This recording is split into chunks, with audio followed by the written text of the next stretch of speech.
عزت اس لیے کرتا ہوں حافظ قرآن ہے, عزت اس لیے کرتا ہوں طالب قرآن ہے. میں نے کہا دنیا میں بے شمار بچے ہوتے ہیں, بھلا ان بچوں کو بھی دیکھ لو اور اس بچے کو بھی دیکھو, یہ پرانے کپڑے پہن کر اور میلی ٹوپی پہن کر جب درسگاہ میں بیٹھا ہوتا ہے اور کھانے کی چھٹی ہوتی ہے, یہ باہر نکلتا ہے, روٹ پہ آئے تب, کلاس سے باہر نکلے تب, گلی میں آئے تب, اللہ کے آسمان پر رہنے والے نورانی فرشتے اس کے قدموں کے نیچے اپنے پر بچھاتے نظر آتے. میں نے کہا کیا یہ اعزاز کم ہے, کیا یہ عزت کم ہے, کیا یہ نسبت کم ہے, کیا یہ مقام کم ہے, کیا یہ شہرت کم ہے؟ آنے والا مہینہ رمضان کا اپنی آنکھوں سے دیکھ لینا, مسجدیں کم ہوتی ہیں, حافظ زیادہ ہوتے ہیں, پڑھنے والے زیادہ ہوتے ہیں, جگہ کم ہوتی ہے. حافظ گھر میں بیٹھو پریشان ہوتا ہے, اللہ جگہ مل جائے, کسی کونے میں مل جائے, کسی چوک میں مل جائے, کسی بازار میں مل جائے, کسی کے گھر میں مل جائے, گھر کی چھت پہ مل جائے, میں کھڑے ہو کر سارا مہینہ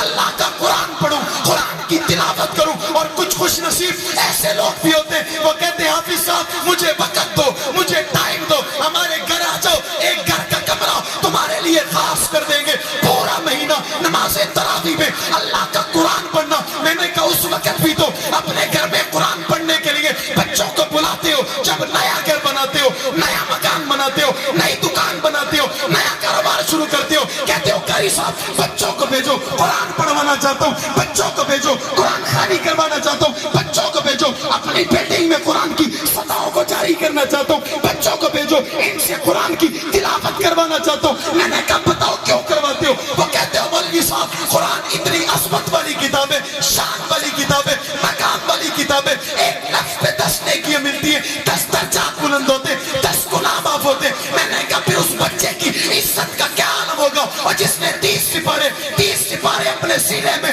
محفوظ کر لیے, صبح و شام قرآن کی تلاوت کرتا نظر آیا. میں نے ابتدا میں کہا تھا قرآن ایسی کتاب ہے, اللہ نے ساری کائنات کے خزانے قرآن میں جمع کر دیے, آسمان کی بات قرآن میں, زمین کی بات قرآن میں, کامیابی کی بات قرآن میں, کامرانی کی بات قرآن میں, عزتوں کی بات قرآن میں, عظمتوں کی بات قرآن میں, آدم کی بات قرآن میں, نوح کی بات قرآن میں, یوسف کی بات قرآن میں, یعقوب کی بات قرآن میں, انبیاء کا دور قرآن میں, انبیاء کا زمانہ قرآن میں, انبیاء کا وقت قرآن میں, انبیاء کی تعلیمات قرآن میں, دین قرآن میں, شریعت قرآن میں, عادت قرآن میں, عبادت قرآن میں. اور کسی صحابی نے سیدہ کائنات طیبہ طاہرہ عفیفہ عتیقہ امہات المومنین حضرت عائشہ سے پوچھ لیا تھا, امی بتائیں آمنہ کے لال کی سیرت کو پڑھنا ہو تو کیا پڑھے؟ امی نے جواباً کہا تھا تم نے قرآن نہیں پڑھا.